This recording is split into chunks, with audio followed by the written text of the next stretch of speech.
Excellent! Hey everybody, welcome to Paul's Hardware. Today's video is going to be a beginner's guide on building a gaming computer for about $500, so let's get started. A desktop PC is made up from 7 different parts: a processor or CPU, which will often come with a heatsink fan for cooling in the box, a case to hold everything and protect the parts inside, as well as providing some airflow, a motherboard which everything plugs into, memory that holds onto data that the computer needs quickly, and at least one storage drive like a SSD or hard drive for permanent data storage, a power supply to supply power, and if it wants to be a gaming PC, almost always a dedicated graphics card. Now this video is about building the desktop computer itself, so if you're using this as a guide, bear in mind that apart from these 7 components, you would still need an operating system to install, like Windows 10. You can get it cheap via the video link in the card up there. Peripherals as well, like a mouse, keyboard, and monitor. So factor in another $100 to $150 if you need to buy those too, and I'll link some suggestions for those parts down in the description. For my CPU, I have an Intel Core i3-6100. It's a dual core with hyper-threading, so it can pretend to be a quad core. The motherboard is an ASRock B150M Pro 4V. It's socket 1151, so that matches the CPU.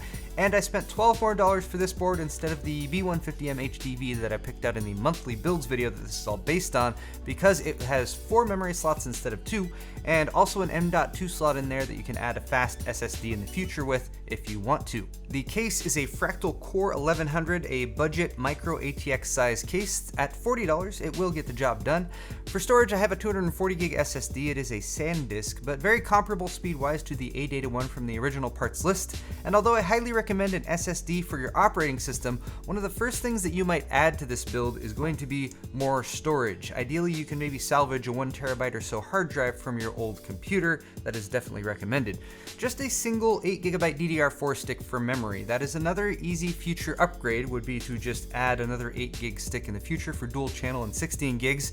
Also, embarrassing mistake here, I accidentally grabbed an incompatible G.Skill DDR3 memory stick for some of this video that I was going to use, but fortunately I realized my mistake and I ended up switching to an 8GB Corsair DDR4 stick. The video card is a Gigabyte Radeon RX 460 with 4 gigs of video memory, a great starter card for $130, and also an easy part to upgrade down the line. The power supply was supposed to be an EVGA 450 watt unit, but... So if you're wondering why there's a 700 watt power supply here and a 450 watt power supply in the description, well, I ordered the 450 watt and Amazon sent me a 700 watt. The plastic on the outside of it had a sticker with a 450 watt label on it too, so I mean that's what I paid for, but this is what I got. But anyway, for the purposes of this video, the 700 watt unit will work just as well. Those are my components though, and for tools I'm also going to keep it simple with a standard Phillips head screwdriver, scissors, and a rubber mat to set delicate components on. Oh, and later on I realized I also needed some pliers. So here's everything unboxed and laid out onto the table. Apart from each item itself, I have the box of accessories that came with the case, the power cord and 4 screws that came with the power supply, the heatsink fan that came with the CPU, and the motherboard manual, I/O shield, and SATA cable that came with the motherboard.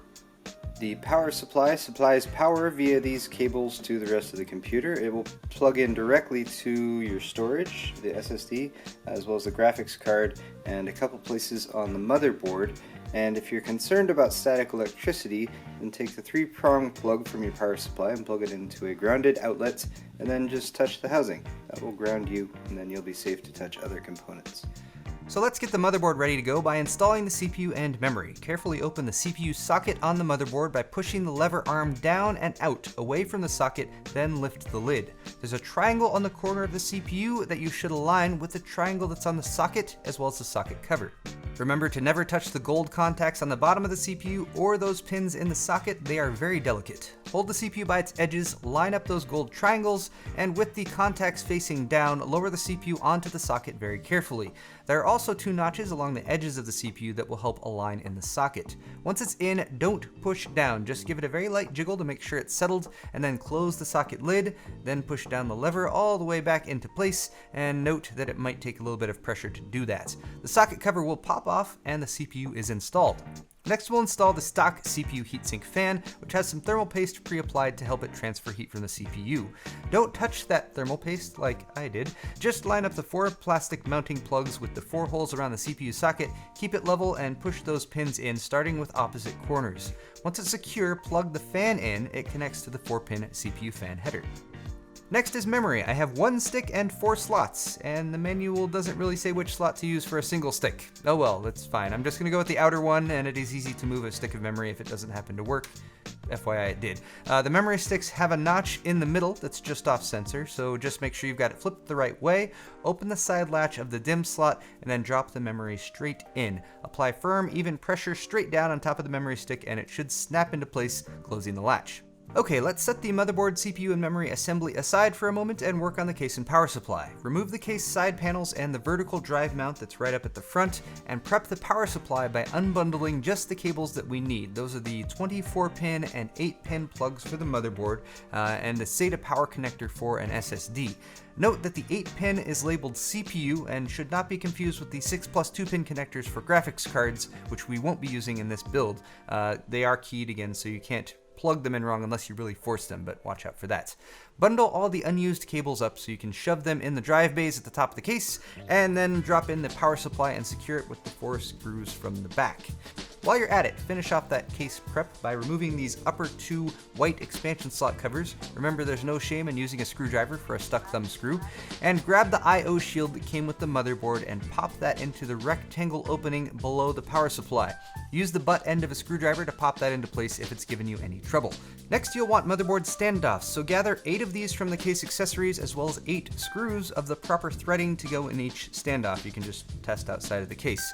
Your motherboard should have 8 mounting holes that correspond with the mounting points in the case itself. I like to really secure my standoffs to the case, so I used pliers here to tighten them down so they wouldn't come loose if I ever take the system apart.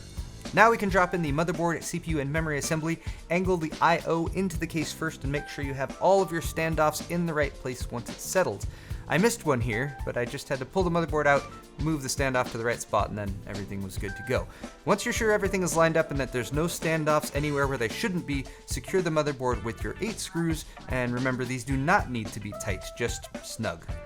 Now comes the fun part of plugging all those cables into the motherboard, starting with the 24-pin and 8-pin power supply cables. These are keyed so they'll only go in one way, and there's a latch on one side of the plug that will engage with the catch on the motherboard side plug. And if they do require some extra pushing, especially for that 24-pin, make sure to get your hand down there and support the underside of the motherboard as you push it in. The rest of these cables are front panel plugs from the case. They're needed so that the power button and USB ports up there will work. By far the most annoying are the front panel power, reset, and LED plugs, as they are tiny and they need to connect to equally tiny pinouts on the motherboard. And just reference the manual to see what goes where. Remember that for the LED plugs you will need to pay attention to what's positive and negative, but for the switches, the on-off, you won't. That doesn't matter. Also, just FYI, this case does not have a reset button, so those pins on the motherboard won't be used. This case has one fan with a 3-pin plug that plugs into the chassis fan plug on the motherboard. And then finally, you've got the USB 2.0, USB 3.0, and front panel audio. The USB 2 and audio plugs are similar, but they are again keyed differently, so you can't mix them up when you're plugging them in. And each of these has a specific spot to plug it into on the motherboard, and they're all labeled. While you can reach them, now is a good time to tidy up some of these cables up front. Just try to gather them together in sort of a neatish bundle with a twist tie or two, and keep them away from blocking that front intake fan. By the way, if you're going to be using twist ties, make sure that they're in good shape with no metal showing that could cause a short. Nearly finished now. Storage and GPU are all that's left, so grab the SATA data cable that we set aside and plug one end into the SATA port on the motherboard. They're L-shaped and they only go in one way. I used SATA port 1, although any of those SATA ports 1 through 6 can be used. The SSD can be mounted to the inside of this vertical drive mount, and you're going to use 4 small screws to do that. I pointed the drive's plugs towards the front of the case in order to hide those cables. The short plug gets the SATA data cable that you just plugged into the motherboard. The long plug gets the SATA power plug that should already be ready and waiting from the power supply. And then the drive mount panel can be reinstalled with the 3 screws. And finally, we have the video card. It has a long PCI Express connector on the bottom, which also has a notch close to its bracket. Line this up with the PCI Express slot on the motherboard that is closest to the CPU, and the graphics card should drop into place with just a bit of firm pressure. There is a catch on the motherboard slot that you might need to slide over to the unlock position to install, and then back into the lock position once the GPU is in. Secure the back bracket with the 2 thumb screws, and you're finished with the build part at least.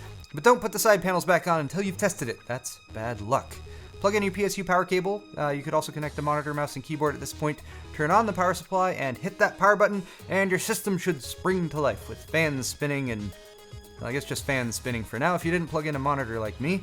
If it doesn't spin up, it usually means that you have a short somewhere or that something isn't plugged in all the way, so start by going through those connections and see if you missed something, or maybe like the graphics card isn't seated or something like that. So that's how you build this little computer, but what's next? Well, you'd want to do some basic system setup and install an operating system like Windows 10, and I have a follow-up video coming on that very soon. You might also be considering upgrades. This build has a lot of headroom for that, which I will also be doing an upcoming video on, and you'd probably also want to see how the system actually performs, and you guessed it, I have a video coming up on that soon too. In the meantime though, I hope this video helps you in your PC building adventures. Leave your comments in the comment section down below. Links to these parts as well as my Paul's Hardware store where you can buy shirts like this one are also in the description. Hit the like button to get subscribed if you enjoyed. Thanks for watching, and I'll see you next time.